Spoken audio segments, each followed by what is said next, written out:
एक महत्त्वाची बातमी समोर येते। आमदार केचेंना महिलांनी घेराव घातल्याचं प्रकरण। केचेंच्या समर्थकांकडून आज आरवी बंदची हाक देण्यात आली आहे। शहरात मोठ्या प्रमाणावर पोलीस बंदोबस्त आता तैनात करण्यात आलाय।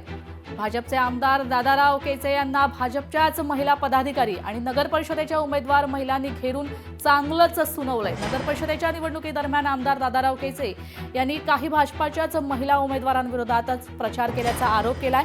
तर काम न केल्यानेच महिला उमेदवारांचा पराभव झाला असं म्हणत आमदार दादाराव केचे यांनी आरोप फेटाळलेत। दरम्यान या प्रकरणानंतर केचेंच्या समर्थकांकडून आज आरवी बंदची हाक देण्यात आली आहे। शहरात मोठ्या प्रमाणात पोलीस बंदोबस्त देखील तैनात करण्यात आलाय।